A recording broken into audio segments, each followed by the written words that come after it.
हरि ओम हरि ओम हरि। स्वस्ति श्री गणेशाय नमः, श्री सरस्वती नमः, श्री गुरुचरण कमलेभ्यो नमः। करारविन्देन पदारविन्दं मुखारविन्दे विनिवेशयन्तं वटस्य पत्रस्य पुटेशयानं बालं मुकुन्दं मनसा स्मरामि। सुखावसाने त्विदमेव सारं, दुःखावसाने त्विदमेव गेयं। देहावसाने त्विदमेव जाप्यं। गोविन्द दामोदर माधवेति माता यशोदा हरि को पुकारे। जागो उठो मोहन नैन खोलो, द्वारे खड़े गोप बुला रहे हैं। द्वारे खड़े गोप बुला रहे हैं। गोविंद दामोदर माधवेति, हे कृष्ण यादव हे सखेति। नमामि सद्गुरुं शांतं सच्चिदानंद विग्रहं पूर्ण ब्रह्म परानंदम ईश आनंदी वल्लभम माधुर्य रसकल्लोलां शिवशक्तिरूपिणीं अमृतानुभवार्थाय वंदे ज्ञानेश नंदिनीम्। अविरल चलती आ रही सप्तदिवसीय जन्माष्टमी विशेष श्रीमद् भागवत कथा सप्ताह में हमने परिपूर्ण भाव से सम्मिलित होकर आप सब ने इतना अद्भुत प्रतिसाद उत्साह, हम सबका आपके प्रतिसाद के द्वारा जो बड़ा उत्साह है, केवल प्रतिसाद ही नहीं, आपने जिस प्रकार से सहभागी होकर इस कथा का विशेष आनंद लिया, इस हेतु सुर की नदियाँ बह के सागर से मिले, तो हम अपनी अपनी स्थानों से ये जो बहने वाली भावधारा है, अंततो गत्वा सर्व प्रणाम एक ही स्थान, सर्व भाव निवेदन एक ही स्थान पे होने वाला है। तो कहते हैं ना कि आकाशात् पतितं तोयं यथा गच्छति सागरम, सर्वदेव नमस्कारः केशवम प्रति गच्छति। अंत में हम सबको जाके वही मिलना है, पर अपनी अपनी भावधारा से जब हम जुड़ते हैं, अपना अस्तित्व, कभी किसी ने बहती हुई नदी को पूछा कि सागर में मिलने के बाद तू अपना अस्तित्व भूल जाती हो, यहाँ तक कि तुम्हारा अस्तित्व यहाँ मीठा होता है, वहाँ खारा हो जाता है। यहाँ तुम्हारा एक नाम है, वहाँ तुम समुद्र हो जाती हो। तो ये कैसा? तब नदी से आया उत्तर एक ही हो सकता है कि जब प्रेम भाव बढ़ता है, प्रेम की वृद्धि होती है, तब अस्तित्व मिटाकर बिंदु से सिंधु हो जाने का जो आनंद है, जो प्रसन्नता है, वे केवल एक नदी को पता है। तो बस यही है, हम अपनी छोटी छोटी पहचान भूलकर, ये हमारी यात्रा इसी के और बढ़ रही थी कि हम अपनी छोटी छोटी यात्रा पहचान भूलकर हमारी एक विशाल रूप से हमारा अस्तित्व हो। और जैसे कि हमने कहा, जन्माष्टमी तब है जहाँ नंदोत्सव आनंदोत्सव है। आनंदोत्सव नंदोत्सव तब है जब हम अपने आनंद के पीछे किसी वस्तु, व्यक्ति, परिस्थिति को कारण न समझकर आनंद हमारा स्वभाव है, ये हम जान ले। जब इसे हम जान लेते हैं तो मन भी रुक जाता है इसीलिए तो हमने कल श्रवण किया कि भगवती देवी रुक्मिणी जी का स्वीकार भगवान करते, पाणी ग्रहण करते हैं, विवाह संपन्न होता है, अनेकों वंशीय गण भगवान का स्वागत करने हेतु द्वारिका में उपस्थित है। द्वारिका नगरी बहुत ही सुंदर सज धज कर अपने नरेश तथा रानी महारानी देवी रुक्मिणी जी की प्रतीक्षा में प्रस्तुत है, स्वागत में प्रस्तुत है। और जैसे भगवान द्वारिका में प्रवेश करते हैं, सभी और प्रसन्नता छाकर, जहाँ राजा के रूप में स्वयं भगवान कृष्ण हो और रानी, कहते राजा सर्व प्रजा का पालन करता होता है, पिता के समान होता है। तो पिता के समान श्री कृष्ण और माता के समान माँ भगवती देवी रुक्मिणी जी का सानिध्य जिन द्वारिकावासियों को मिला, और द्वारिकावासी बड़े प्रसन्न और खुद को सौभाग्यशाली, अपने आप को अहोभाग्यशाली अनुभव पा रहे हैं। और यहाँ नगाड़े बज रहे, उत्सव हो रहा है, एक दूसरे को बधाई दी जा रही है। इतने में ही भगवान श्री कृष्ण ने देवी रुक्मिणी जी से कहा, वैसे देखा जाए तो औपचारिक रूप से इस परंपरा का निर्वाह दूल्हे के माता पिता ने करना चाहिए, किंतु ये हम अपनी ओर से आपको पूछते हैं कि आपको, जब से आप हमारे साथ आए हैं, आपने कुछ नहीं मांगा, न किसी बात की याचना की, आपको पति रूप में हम क्या देख सकते हैं, आपको हमारी ओर से क्या चाहिए। सामान्य कोई नारी होती तो क्या मांगती आपको पता है, पर वो तो माँ भगवती देवी रुक्मिणी जी है। उन्होंने एक ही मांगा कि वैसे तो आप हमें मिल गए, सर्व बात की प्राप्ति हमें हो गई, फिर भी अगर आप हमें देना ही चाहते हैं प्रभु, तो आप हमें इतना ही दीजिए कि जिस महाराष्ट्र भूमि में हमारा जन्म हुआ, उस महाराष्ट्र भूमि के अनंत उपकार है। तो आप जगह जगह वहाँ संतों के दर्शन हो, ऐसा आशीर्वाद हमें दे। और जगह जगह संतों के दर्शन होना, मुख्यतः महाराष्ट्र संतों की भूमि है, और यहाँ स्थान स्थान पे संतों के दर्शन होना, ये माँ भगवती देवी रुक्मिणी जी का आशीर्वाद है। इसके पश्चात बड़ा सुंदर संसार भी ऐसा कि जहाँ सब सम्मिलित है, जहाँ सब समाये हैं, अपना व्यक्तिगत कुछ नहीं, वसुदैव कुटुंबकम, सबका ध्यान रखते गोविंद अपने द्वारिकाधीश अपने राज्यसभा से, अपने राजस्थान से सबको संभालते, धीरे धीरे करते करते एक एक दिन बीतता गया। आज सभा में आगमन हुआ सत्राजित का। ये सत्राजित सूर्य उपासक है, और सूर्य उपासना से सत्राजित को श्यामंतक मणि की प्राप्ति हुई है। ये प्रतिदिन 8 भर सोना सत्राजित को देता है। अब मणि से लगाव नहीं है, पर मणि से मिलने वाले धन के प्रति, स्वर्ण के प्रति बहुत लगाव है। यहाँ तक जब सत्राजित उस मणि को धारण कर द्वारिका नगरी में आए, सबकी दृष्टि उसी मणि पर, हर कोई चाहता ये छीन ले, हम इसे पा ले, इसे अपना ले, और नहीं दे रहे हैं तो कम से कम हथिया ले। भगवान ने समझाया, सत्राजित समंतक मणि तुम्हारे उपासना का फल है, परिणाम है। अगर इसे बांटोगे नहीं तो ये आपके लिए यातना बढ़ेगा, पीड़ा बनेगा। अपनी उपासना का फल बांटना जरूरी है। आपने देखा होगा कि ये महात्मा साधु संत एकांत में ध्यान तप करके कुछ पाते हैं, कुछ अलौकिक पाते हैं, और वो पाकर केवल अपने तक सीमित नहीं रखते।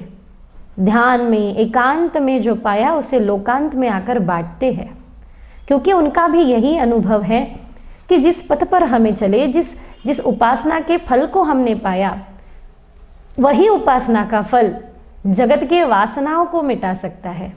इसीलिए ये बार बार महात्मागण समाज में आते हैं। इनका समाज में आना, कहते हैं, जैसे आप भगवत गीता जी की ओर देखेंगे तो मौली ज्ञानेश्वर महाराज जी ने जैसे ज्ञानेश्वरी के रूप में गीता पर भाष्य करते हुए प्रकट किया।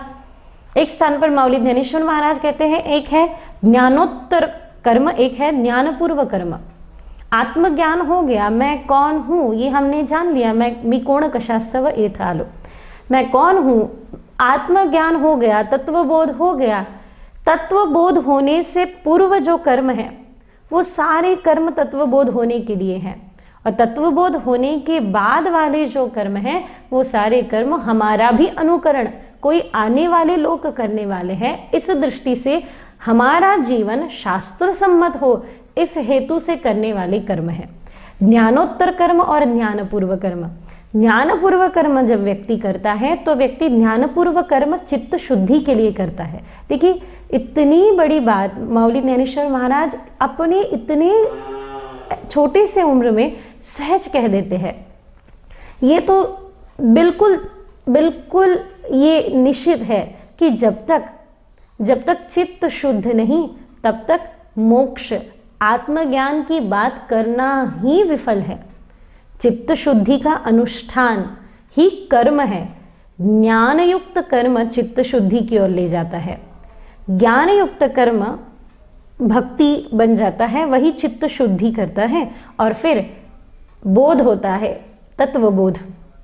तत्वबोध होता है इस जगत में एक ही है, जो भी है एक ही है, दो हो ही नहीं सकते। व्यवहारिक सत्य भले अलग हो पर पारमार्थिक सत्य यही है। पर जब तक पारमार्थिक सत्य का बोध नहीं होता तब तक व्यवहार के सभी कर्मों को शास्त्र सम्मत करना यह हमारा दायित्व है। हाँ, भक्त वही भगवान है, भगवान वही भक्त है।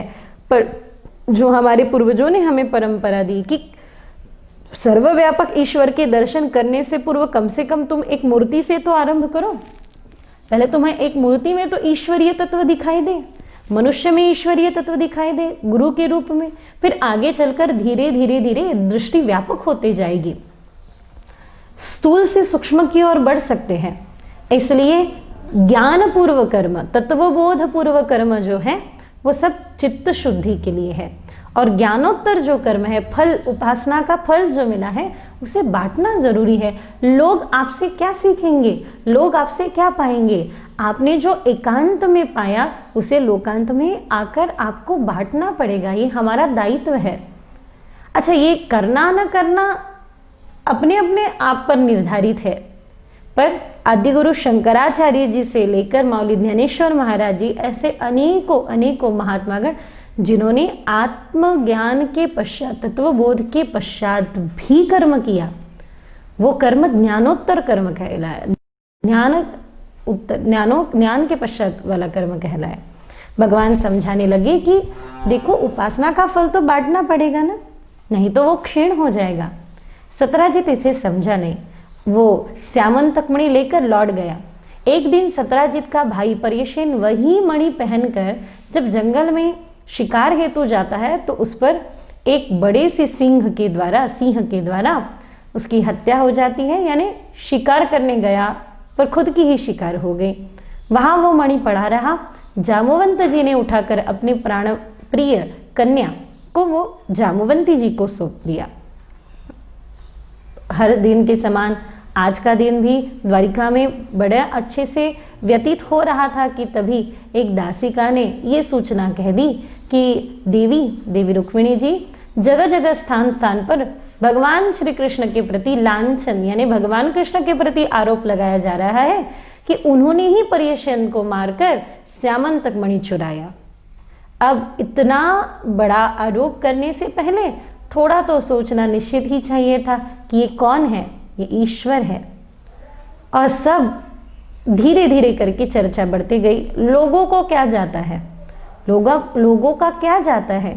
एक बार उन्होंने कुछ सुन लिया, बात का बतंगड़ करने में समय नहीं लगता, क्षमा करें, बात को बढ़ाने में समय नहीं लगता। धीरे धीरे बात ऐसे ही बढ़ती गई, एक दूसरे तक पहुंचती गई। कभी कभी हमें ऐसे लगता है कि लोगों ने देवताओं को नहीं छोड़ा, स्वयं कृष्ण को नहीं छोड़ा, सीता मैया को नहीं छोड़ा, तो हम जैसे लोगों का क्या।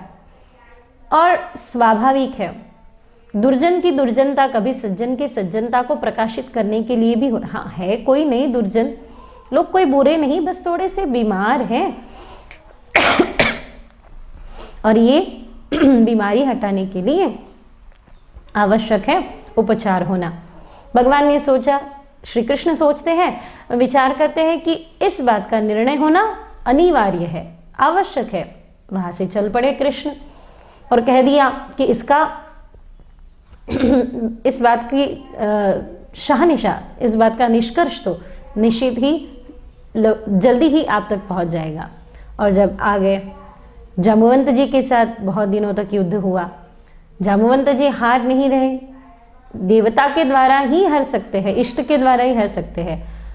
बहुत दिनों तक युद्ध चला, फिर भी परिणाम नहीं कोई आया। अंत में भगवान श्री कृष्ण जब जाम्बवंत जी को हराते हैं, जाम्बवंत जी को पता तो चल जाता है कि इतने दिनों तक मुझसे युद्ध करने वाले कोई सामान्य नहीं होंगे, प्रभु आप हो कौन? भगवान ने कृष्ण रूप में, नारायण कृष्ण रूप में दर्शन देते हैं, पर कहते हैं मुझे तो अपने इष्ट प्रिय है। तुलसीदास जी महाराज जी ने जैसे कहा ना, होगे तुम कृष्ण पर मैं तभी मानूंगा जब तुम कोदंड धारण कर मुझे दर्शन दोगे, मेरे इष्ट के रूप में दर्शन दोगे। और तब भगवान जाम्बवंत जी के लिए राम रूप स्वरूप दर्शन देते हैं, निवेदन करते हैं कि कृपया कर आप मेरी कन्या जाम्बवंती का स्वीकार करें। जाम्बवंती का स्वीकार कर भगवान जाम्बवंती जी के साथ पाणी ग्रहण कर उन्हें ले आते हैं। और पहली पत्नी है माँ भगवती देवी रुक्मिणी जी, दूसरी पत्नी है जाम्बवंती जी, तीसरी पत्नी है माँ भगवान श्री कृष्ण जी के, वो जो सत्राजित का श्यामंतक मणि लौटाया। सत्राजित होशियार है, राजकारणी है, इसने सोचा ऐसे भी किसी न किसी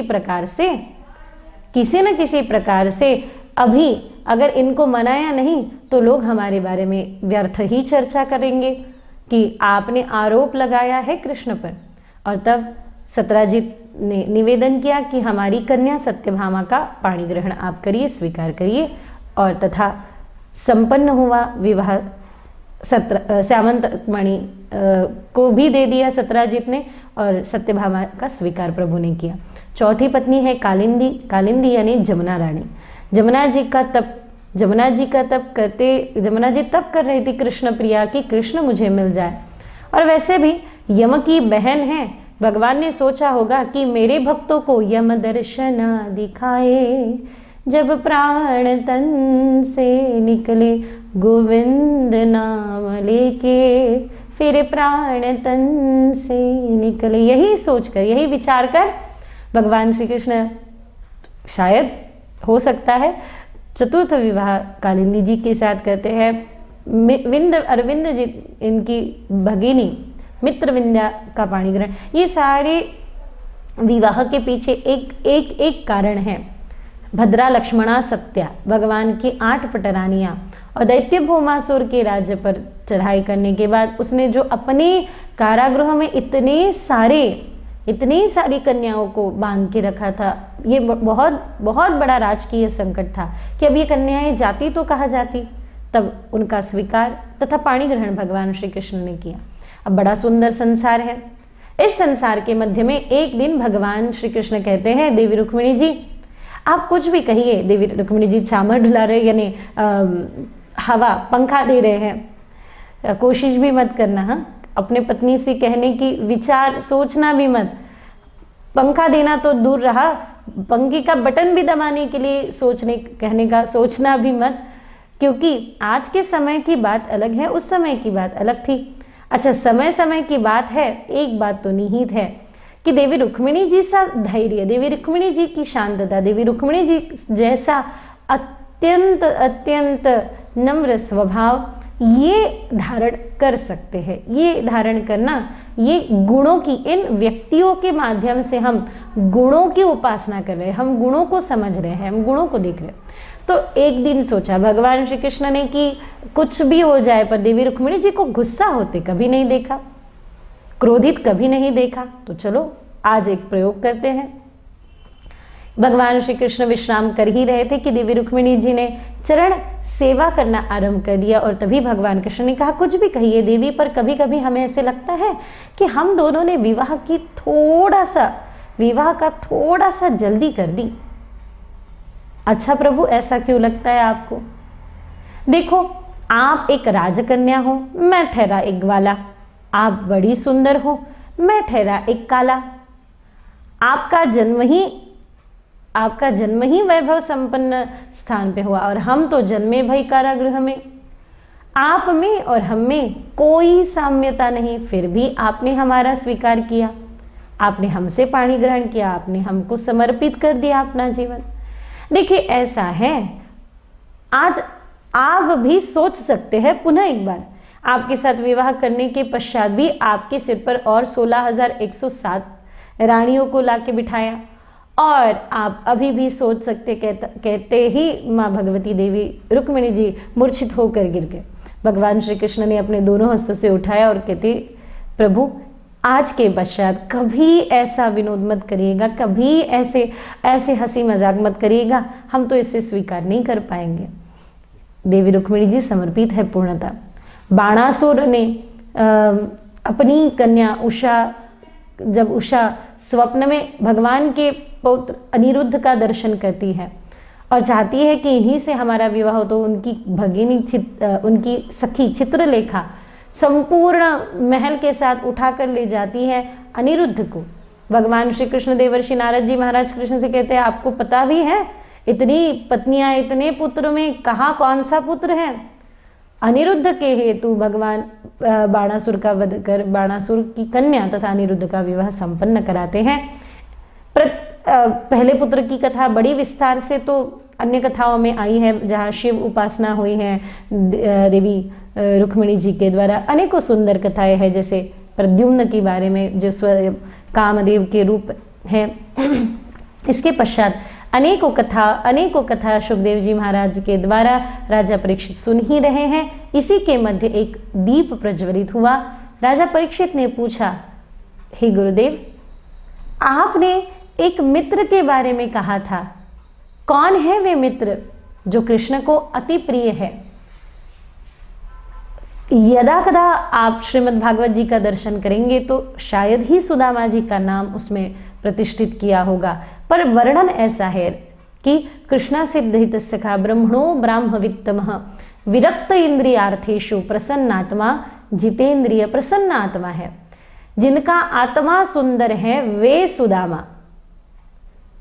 ऐसे प्राण प्रिय मित्र बाल्यकाल में जब भगवान गुरुकुल की ओर बढ़े तो एक आवाज कर्ण रंध्र से जा पहुंची, बचाओ मुझे मेरी सुरक्षा करिए, कोई सुरक्षा करिए। दौड़ते दौड़ते प्रभु गए, देखते हैं तो सुदामा जी के पैरों में एक बड़ा विचित्र विष भरा कांटा चुभा है। भगवान ने उस कांटे को अपने मुख से निकाला।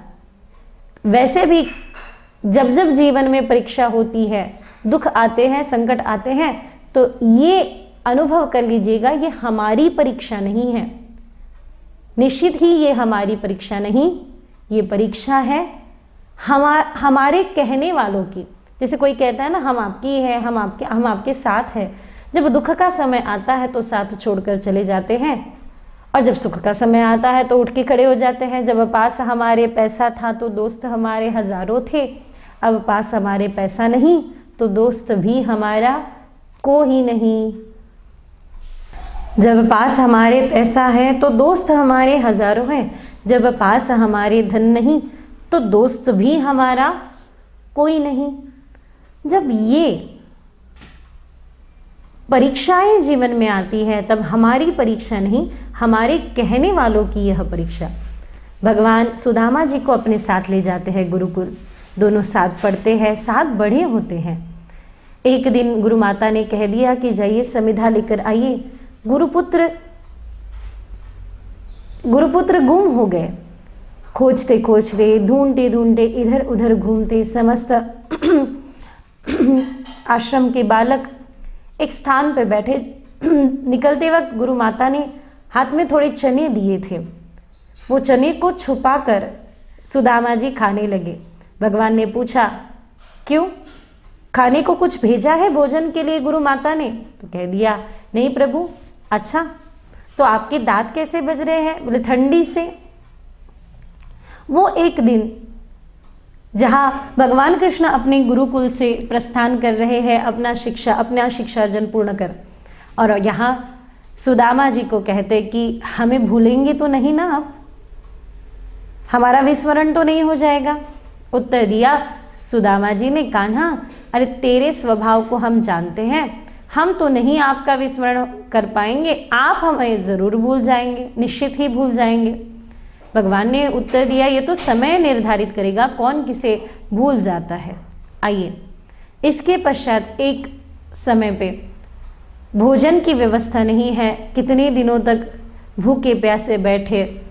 आज सुदामा जी की पत्नी सुशीला जी ने कह दिया कि क्षमा करिएगा, अपने पति, अपने पुत्रों को भूखा देखना क्या ये मेरी विवशता है या मेरे जीवन की वास्तविकता? अब नहीं स्वीकार होता। हमने सुना आपके बचपन के मित्र, आपके बाल्यकाल के मित्र द्वारिकाधीश राजा बने हैं, एक बार जाकर उनसे मिलके आइए।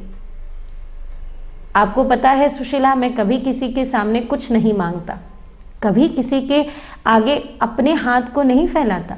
हाँ, आप कह रहे हैं वे बिल्कुल सत्य है, पर एक बार दर्शन तो कराइए।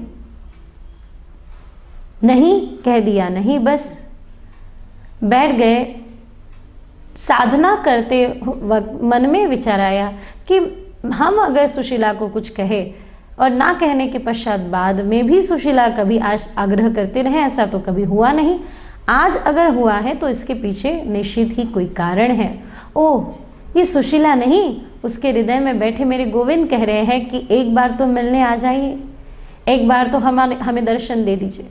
और तभी इस भाव को समझकर दौड़े दौड़े चले कि अब तो हम जाएंगे। 4-5 घर से कुछ थोड़े तंदूल इकट्ठा कर सुशीला जी ने सुदामा जी को दे दिए।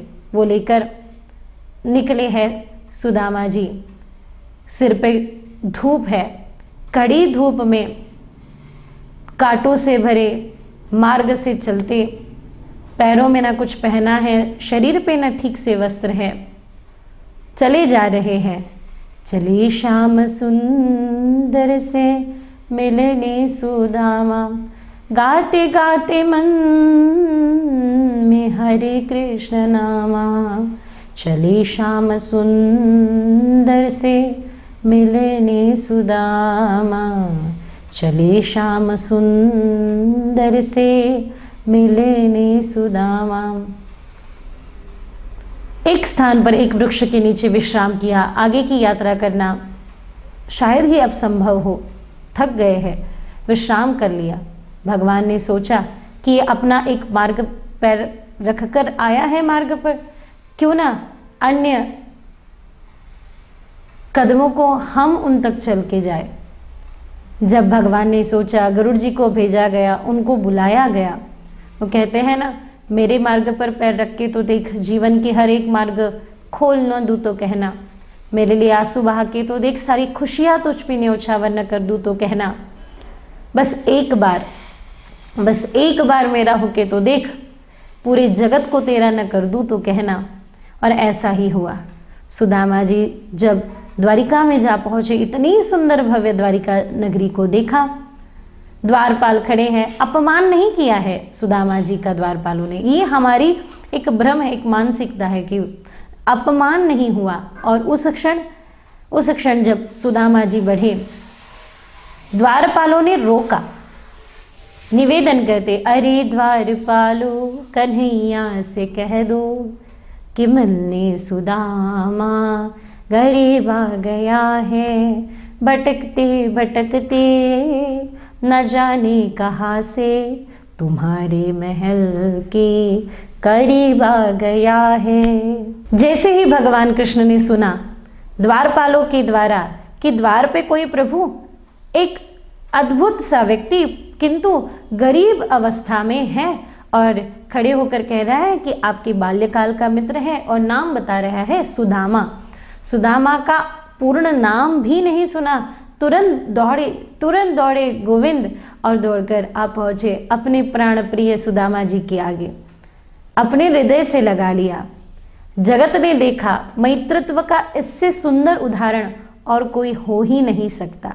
अपने हृदय से लगाकर सुदामा जी को बड़े उच्च आसन पे बिठाया, अपने स्थान पे बिठाया, उनकी सेवा की, उनकी पूजा की और धीरे से पूछा, इतने दूर से आए हो तो आप हमारे सभी परिवारजनों को आशीर्वाद तो देना होगा ना। एक एक धीरे धीरे करते आते गए और आप देखिए 16,108 रानियों को आशीर्वाद देते देते सुदामा जी इतने थक गए, सौभाग्यवती भव भव का केवल भव ही रह गया। धीरे धीरे धीरे करते करते करते सारी औपचारिकता पूर्ण होने के पश्चात विश्राम करने के लिए बढ़े तो तब सुदामा जी को पूछा, भगवान श्री कृष्ण ने इतने दूर से आए हैं, हमारे लिए भाभी जी ने निश्चित ही कुछ न कुछ तो जरूर भेजा होगा। नहीं नहीं प्रभु, कुछ नहीं, इतने वैभव संपन्न गोविंद को अपनी इतनी छोटी सी भेंट क्या चढ़ाए, छिपा रहे थे। याद है ना, आपको स्मरण है, ऐसा एक बार पहले भी आपने छिपाया था, इस बार आपको अपने कर्मों को छुपाने नहीं दूंगा। और भगवान ने छीन लिए वे तंदूर, एक ग्रास अपने मुख में रखा, आहा सुदामा जी बड़े ही मीठे हैं, दूसरा ग्रास जय हो, इतना सुंदर, तो शायद देवी रुक्मिणी जी के हाथों में वह स्वाद न हो। और तीसरा निवाला उठाकर अपने मुख में रखते, इसके पूर्व देवी रुक्मिणी जी ने उसे छीन लिया और छीन कर अपने मुख में ले लिया। पहला निवाला ग्रहण कर भगवान ने स्वर्गलोक, दूसरा निवाला ग्रहण कर मृत्यु लोक प्रदान किया और तीसरा ग्रास ग्रहण कर भगवान वैकुंठ भी देने के लिए तैयार हो गए। पर देवी रुक्मिणी जी ने कहा, नहीं प्रभु, इतना तो अपने लिए रखो। इस बात के द्वारा भगवान कृष्ण कहते हैं कि देखिए सुदामा जी, आपने अपना सर्वस्व हमें दिया पर हम आपको अपना सर्वस्व नहीं दे पाए, क्षमा करिए। आपने हमें अपना सर्वस्व दिया पर हम आपका अपना सर्वस्व देने से वंचित रहे, पर हम संपूर्णतः केवल और केवल मित्र के हैं, केवल भक्त के हैं। सबसे सुंदर जगत का नाता है सखा, सख्यत्व का। इस जगत में बिल्कुल निस्वार्थ नाता अगर कोई है, जहाँ कोई औपचारिकता नहीं है, वे नाता है मित्रत्व का। और जब भगवान इस नाते को, इस रिश्ते को भी बहुत ही सुंदर अद्भुत प्रकार से व्यक्त करते हैं और जगत के लिए एक सबसे बड़ा उदाहरण प्रस्तुत करते हैं। वहाँ से सुदामा जी प्रस्थान करते हैं पोरबंदर तक, फिर से एक बार, यानी अब जो पोरबंदर है, सुदाम नगरी तक फिर से एक बार चल के आए तो देखा अपनी छोटी सी कुटिया के स्थान पर एक बड़ा सा सुंदर सा महल खड़ा था। और इतना ही नहीं, मानो द्वारका ही फिर से यहाँ सुदाम नगरी में बैठी हो, ऐसी पूर्ण द्वारका के समान स्वर्ण से रत्न से भरी पूर्ण सुदाम नगरी को सबने देखा, सबने इसका भोग लिया, पर ये प्रसाद के रूप में पाया था। सुदामा जी ने तो फिर एक बार छोटी सी कुटिया बनाई और सोचा, संतुष्टम सततम योगी यतत्मा दृढ़ निश्चय, महल में रहो चाहे कुटिया में रहो, करना तो हमें एक ही है। हरे कृष्णा कृष्णा कृष्णा हरे हरे, हरे रामा राम राम हरे हरे। सुखदेव जी महाराज जैसे ही मित्र नाम सुना वैसे ही समाधि लगी थी और महाराज सुखदेव जी महाराज की समाधि मंत्रोच्चार के द्वारा उतराई गई। और उसके पश्चात फिर से यह कथा, क्योंकि ये इतना अद्भुत भाव है परमहंसों को, इस भाव से निश्चित ही भाव समाधि का अनुभव होता है और भाव समाधि तक निश्चित ही ये कथा ले जाती है। अनेकों कथाओं को सुनने के पश्चात नवयोगेश्वर संवाद है, गुरु दत्तात्रेय जी के साथ 24 अवतार 24 गुरु की कथा गाई जाती है। ये उद्धव जी तथा भगवान श्री कृष्ण के वैकुंठ धाम गमन का जो संवाद है, भगवान श्री कृष्ण वैकुंठ धाम गमन करने की संपूर्ण तैयारी कर रहे हैं। नंद लाला ने माता यशोदा जी सामरे, ममताणी मूर्ति मारी रह गई गोकुल माँ। सबको बोल दिया कि अब हम विश्राम करने जा रहे हैं, अवतार विश्राम करने जा, सबने अपने अपने जीवन का विश्राम किया और यहाँ एक वृक्ष के नीचे चरण पर चरण रखे भगवान श्री कृष्ण भी विश्राम पा रहे हैं। तभी जरा नामक व्याध का वह आगमन हुआ। जरा के बाण के द्वारा भगवान श्री चरणारविंद का जब भेदन हुआ, अपने शिकार उठाने हेतु आए हुए जरा ने कृष्ण को देखा। भगवान श्री कृष्ण से कहते कि प्रभु क्षमा करिए, मुझसे यह अपराध हो गया। नहीं चिंता मत करिए, जरा अपने गत जन्म की ओर एक बार देखिए। आपने गत जन्म में जो वाली रूप में थे, हमारा स्वभाव तो ऐसा है कि हम किसी का उधार रखते नहीं और किसी का उधार रहने देते नहीं। आपने मुझे गत जन्म में पूछा था, वाली के रूप में धर्म हेतु अवतरियो गोसाई, मारे हो मोहि व्याध की नाई, धर्म हेतु अवतरियो गोसाई। आप तो धर्म के लिए अवतरित हुए हैं, तो आपने ऐसे छुप छुप के हमें बाण क्यों मारा? इसका उत्तर आज हम दे रहे हैं। ठीक है, जो हुआ, पर इस जन्म में वो पूर्ण हुआ। अब मेरे इस शरीर को उठाकर जल में प्रवाहित कर देना। भगवान नेत्र मूंद कर वहाँ केवल एक सुंदर सी ज्योति, जो ज्योति प्रस्थान कर जाती है वैकुंठ की ओर। जिस शरीर को, वो शरीर भी कितना भाग्यवान होगा, कितना अद्भुत, जिस शरीर को भगवान 125 वर्ष तक धारण कर रखे। उस शरीर को जल में प्रवाहित करते ही उस शरीर ने 3 रूप धारण किए, जो कलियुग के सबको धारण करने वाले हैं। कलियुग में सबको धारण करने वाले हैं, रक्षण करने वाले हैं। एक है जगन्नाथ जी, पुरी के जगन्नाथ जी, दूसरे तिरुपति के बालाजी, और तीसरे महाराष्ट्र को मिला परम वरदान विठ्ठल विठ्ठल विठ्ठला, माझा विठ्ठल पांडुरंग विठ्ठला। इसके अनुसार जब आगे कथा बढ़ी तो एक बार तो महाराज परीक्षित को पूछ भी लिया सुखदेव जी ने, अभी भी देह का तादात्म्य है या छूट गया? बोले देह तादात्म्य अभी बाकी है। तो उन्हें एक अनुभव बताया कि देखिए, एक वृत्तांत है कि एक राजा शिकार करते करते रात को गुम होने के पश्चात चंडालों की बस्ती में विश्राम करता है। मांस लटका है, दुर्गंध आ रहा है, पर सुबह होती ही वो तो वहाँ से चल देता है ना। सुबह होने के पश्चात वो वहाँ रुकता तो नहीं, ठहरता तो नहीं। हाँ, रात के कारण उसे निवास करना भी पड़े चंडालों की बस्ती में, पर सुबह होते ही वो चल देता है। ऐसा ही है, देह भले ही हो अभी इस बस्ती में, पर अब प्रकाश हुआ है श्रीमद् भागवत के रूप में हृदय में आपका।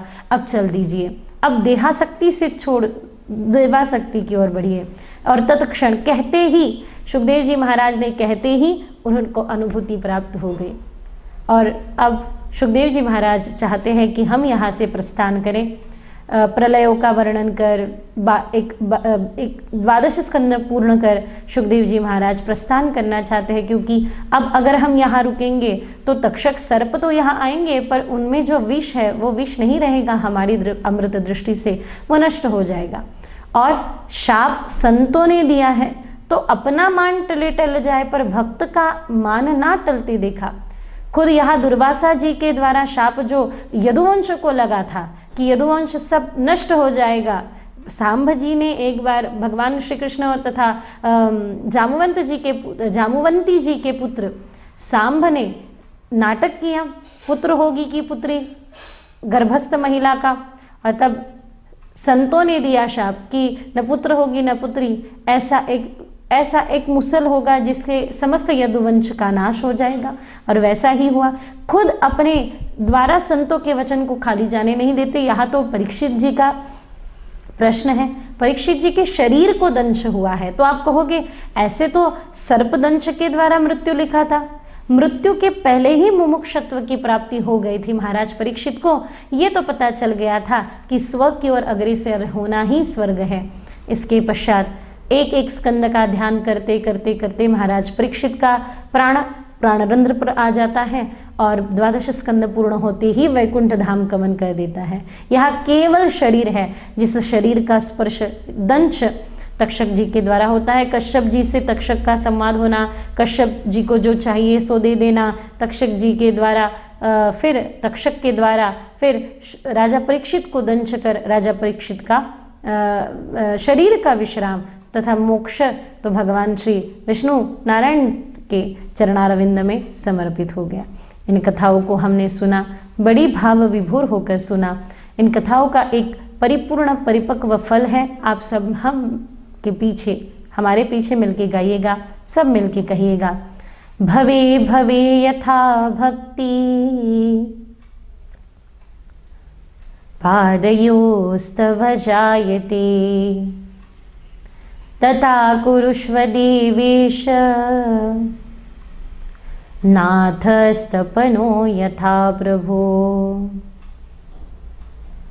नाम संकीर्तनं यस्य सर्वपापप्रणाशनम्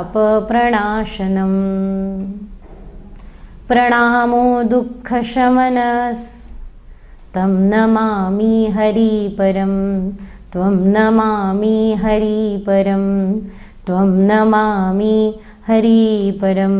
ॐ पूर्णमदः पूर्णमिदं पूर्णात् पूर्णमुदच्यते पूर्णस्य पूर्णमादाय पूर्णमेवावशिष्यते। ॐ शान्ति शान्ति शान्तिः। आप सबने श्रीमद् भागवत कथा के इस ज्ञान यज्ञ में सम्मिलित होकर जो आनंद पाया उसके प्रति कृतज्ञता व्यक्त करते हुए हम सब सदा भजन करते हुए ईश्वर के चरणों से जुड़े रही। आशीर्वाद भी है और एक निवेदन भी है कि अपने जीवन में प्रतिदिन 2 मिनट का सद्भाव से भजन हो, किसी भी अपेक्षा से रहित हो, सबके सर्वे भवन्तु सुखिनः सर्वे सन्तु निरामया, इस हेतु से हर दिन कम से कम कुछ क्षण भजन करिए, नामोच्चार करिए, मंत्र उच्चार करिए, इस साधना से जुड़ जाइए। आपको कोटि कोटि धन्यवाद देते हुए आपको आगे की जो भी सूचनाएं हैं कथाओं की, वो सूचना आपको बहुत ही जल्द प्राप्त हो जाएगी। तो आप सब ऐसे ही जुड़ी रहिए, यही प्रार्थना के साथ विश्राम करते हैं। हरे कृष्ण हरे कृष्ण हरे कृष्ण हरे हरे हरे राम राम राम हरे हरे। हरये नमः हरये नमः हरये नमः।